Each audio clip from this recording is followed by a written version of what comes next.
E aí, seus lindos, tudo belezinha? Eu espero que sim. Meu nome é Cami e a gente tá aqui no meu canal do YouTube, que é o Plataforma Celeste. Hoje nós vamos falar sobre ações transcentralizadas dentro da comunidade Freak. Foi uma palestra / fala que eu tive num grupo de estudos. Tenho a honra de participar, que é o grupo de estudos sobre modificações corporais que acontece aqui em São Paulo desde 2014, lá na periferia de Osasco. Esse grupo de estudos, ele serve justamente para a gente estudar sobre coisas que acontecem dentro da modificação corporal, as diferenças e como esses corpos habitam e não habitam, excluem ou incluem outros corpos. E antes da gente começar a conversar sobre o assunto, eu gostaria muito de me reapresentar para vocês ou me apresentar para os que não me conhecem. Meu nome é Cami, também sou conhecida como Kami-sama dentro da comunidade da modificação corporal. Meus pronomes são ele, dele, elo, delo. Eu trabalho como perfuradora corporal desde 2014. Comecei lá em Florianópolis, nasci em Porto Alegre e vivo em São Paulo desde 2017. Atualmente eu tenho a honra, a gratidão, um dos melhores sentimentos possíveis de poder dizer que eu sou um dos colaboradores do Ura Piercing, que é um estúdio, que é um espaço voltado para pessoas trans, tá? Ele foi idealizado e projetado por pessoas trans e grande parte do nosso público também são pessoas trans. Eu tenho muito orgulho de dizer isso porque é realmente um quentinho no coração poder saber e, de certa forma, conseguir também atender esses corpos. Não só tenho muito respeito e muita empatia, mas que eu também me identifico com esses corpos, né? Então hoje eu fico muito feliz de participar de um espaço deste e saber que de alguma forma a gente tem feito diferença e é um acolhimento adequado para esses tipos de corpos dissidentes. Eu também brinco de fotografia, como eu digo de vez em quando, também sou colagista e, se vocês não notaram, freaking. Caso alguém esteja se perguntando o que é e de onde vem o termo transcentralizar, transcentralizar é um termo usado para definir relações que são feitas, né, ou vêm a partir de pessoas trans para pessoas trans. Então isso tanto no âmbito romântico quanto no profissional, por exemplo, ou ações nas mais diversas áreas que sejam para pessoas trans. Então é transcentralizar o rolê, é como de trans para trans. Então a minha ideia aqui hoje é vir conversar com vocês, dialogar sobre as semelhanças e as diferenças que a gente tem entre essas comunidades, tanto da modificação corporal quanto da comunidade freak. E por que por muitas vezes elas não conseguem concordar entre si, apesar de uma vir da outra, mas mesmo assim ter tantas coisas diferentes entre elas. E como que a gente pode mudar esse cenário? Como que a gente pode pensar, a partir de cada corpo dissidente, como que a gente consegue mudar esse acolhimento nos atendimentos e como que a gente consegue mudar essa abertura mesmo? E por que a gente não consegue se aproximar, né? Falando em teoria queer freak, como e por que existe esse afastamento da modificação corporal? Que supostamente seria uma comunidade que abraçaria todo e qualquer tipo de modificação corporal. E eu venho questionar também como que a gente consegue mudar esse tipo de cenário, já que supostamente são todos corpos dissidentes, né? São todos corpos que vivem à margem da sociedade. São todos corpos que não são aceitos socialmente. O que é comum, o que a gente costuma ver por aí, é que dentro da comunidade da modificação corporal, corpos LGBTQIA+, tendem a ser expelidos, tendem a ser não aceitos, tendem a ser visto como a mais, muito, o exagerado. Como se basicamente, tá tudo bem você colocar um silicone, tá tudo bem você mudar a cor do seu cabelo, tá tudo bem você pintar a sua sobrancelha de repente, tá tudo bem você tatuar a sua cara inteira. Mas quando a gente fala sobre expressão de gênero e como você tá se colocando socialmente no mundo, se você não está sendo adequado, se você não está servindo aquilo que o outro gostaria que você servisse, você automaticamente é rejeitado nesse rolê. Automaticamente você é deixado de lado, talvez visto exatamente como um exagero. É como se tudo bem ser modificado e ter o rosto todo tatuado, mas ser trans daí já é demais. Como se a expressão de gênero fosse totalmente a parte de qualquer tipo de expressão corporal. Então, todo o corpo lido como fora do habitual vai ser expelido por essa parte da modificação corporal. Lembrando aqui, o que é muito importante, que essa é uma opinião minha, baseada nos fatos de experiência da minha vida, tá? Então, nem sempre é algo martelo e eu também não estou generalizando. Eu tô colocando pontos ao qual eu acho importante. E claro que toda regra tem sua exceção, Mas, infelizmente, a gente tá falando sobre uma maioria aqui da modificação corporal, tá? Espero que não sejam todos, de fato, mas a maioria ainda segue essa linha. É como se a modificação corporal tivesse um viés muito binário ainda da coisa, onde você pode sim ser menino, você pode sim ser menina, mas se existe alguma expressão fora desta regra desses seres, você já não está sendo adequado. O que é um tanto, né, até vou utilizar a palavra hipócrita, né, da modificação corporal, falar sobre isso, porque a modificação corporal vem do encontro de si, né, essa tentativa de se entender.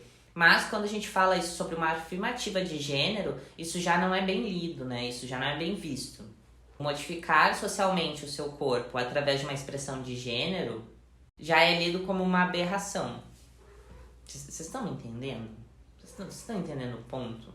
Então é como se existisse a visão de que modificar o próprio corpo e buscar, né, ter essa busca de si, seja de extrema importância e necessária e saudável e ok dentro da modificação corporal, mas que essa expressão de gênero aí já não se enquadra nesse sentido. Então, por muitas vezes, a comunidade da modificação corporal acaba por ser muito preconceituosa com esses corpos, principalmente corpos trans, que não seguem essa lógica binária do menino e da menina. Então, dentro dessa hipocrisia aí dita, né, dentro desse sistema de normas, aonde modificar o próprio corpo, mesmo que em busca de si, não é bem recebido, como também é excludente. Então, vamos puxar aí um pouco de Foucault, que ele fala sobre esse controle de corpos, né? Ou essa tentativa de controle de corpos, principalmente num contra-controle de corpos. Ou seja, é um modificado falando de um outro corpo que também é modificado.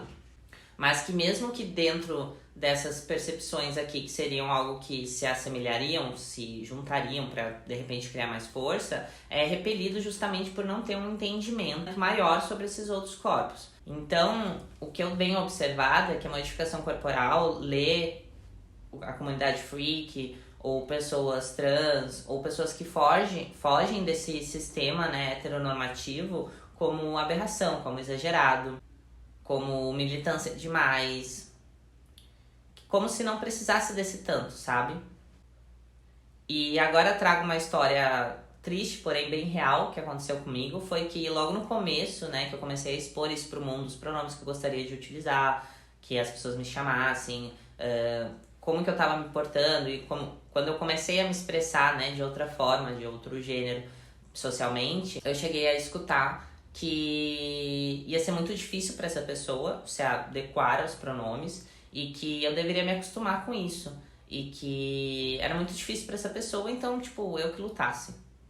Na época eu fiquei meio assim, nossa, me desculpa mesmo, realmente, né, tipo, difícil e tal, nossa, porque na minha visão eu achava que eu tava incomodando as pessoas, né, o que é um clássico, não é mesmo? Mas na verdade eu tava pedindo respeito e não é pedindo nada demais que você altere um pronome se eu não tô me sentindo confortável com o pronome que você tava acostumado, não é mesmo?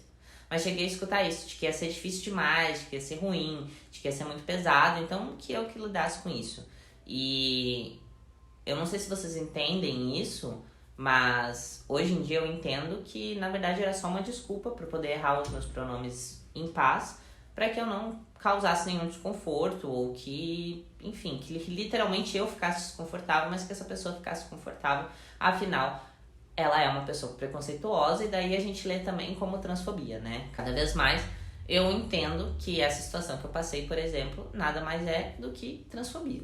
Então, por não sentir que o nosso corpo é bem visto nesses tipos de espaço e que essas escolhas enquanto reafirmações de gênero acabam excluindo tanto quanto os conceitos mais arcaicos das pessoas fora do que é lido como modificação corporal. E nesse caso eu nem vou entrar na discussão de o que é modificação corporal, o que não é, porque muitas coisas que a gente não percebe, que acaba não percebendo que é modificação corporal, mas esse talvez seja assunto para um outro vídeo.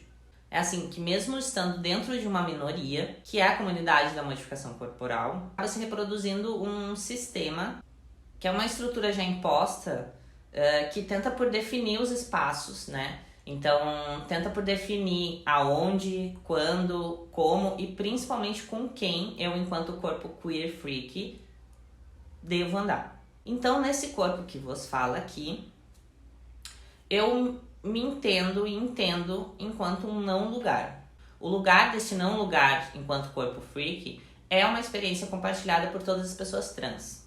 E também por pessoas freaks. E isso se interliga no caso de pessoas freak e trans. Freaks que também são trans e trans que também são freaks. Entendeu? Uma coisa muito interessante que eu acho que acontece é que a gente acaba percebendo algumas mudanças, né? E principalmente uma busca da modificação corporal por pessoas trans, por muitas vezes não conseguirem se expressar e não conseguirem reafirmar esse gênero de outras formas. Então, falando em pessoas trans, também existe a parte da hormonioterapia que pode acontecer. Isso é lido também como uma modificação corporal socialmente.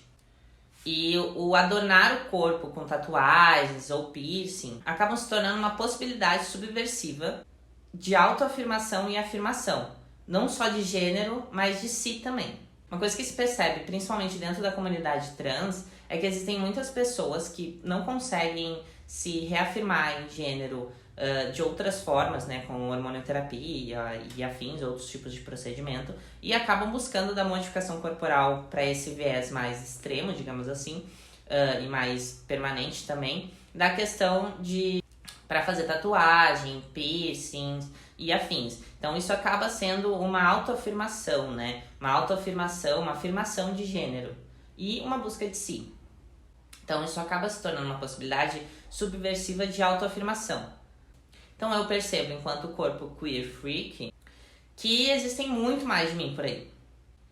E que nem sempre eles conseguem se expressar. Justamente por achar que a comunidade da modificação corporal vai aceitar, vai acolher. Mas, infelizmente, é muito diferente do esperado. E com isso também eu percebo a importância das referências. E como elas acabam nos influenciando.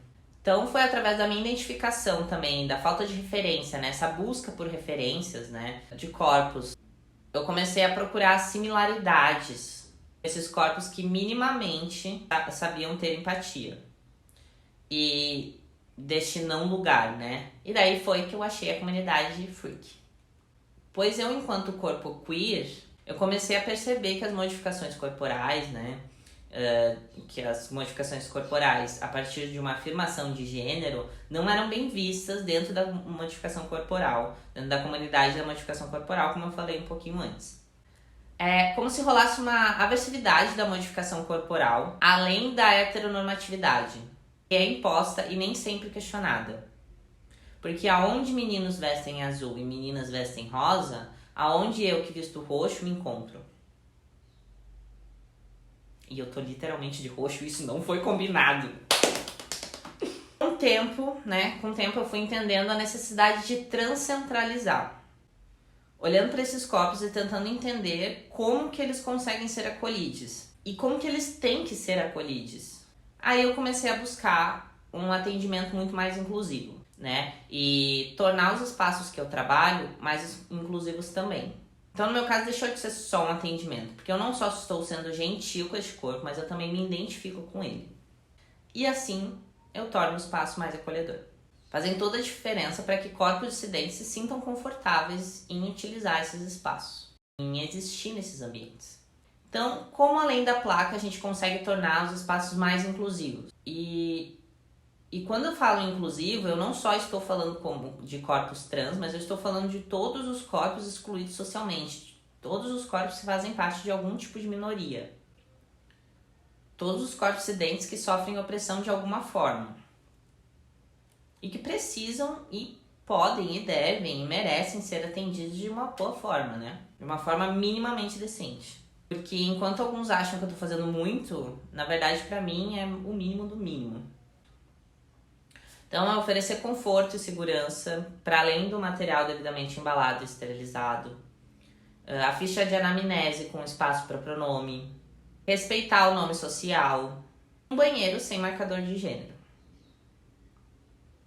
São algumas pequenas mudanças que literalmente mudam vidas. Então é isso, espero que vocês tenham gostado. Se vocês tiverem alguma dúvida, deixa aqui nos comentários e a gente vai conversando. Tá bom? Então tá bom. Até a próxima.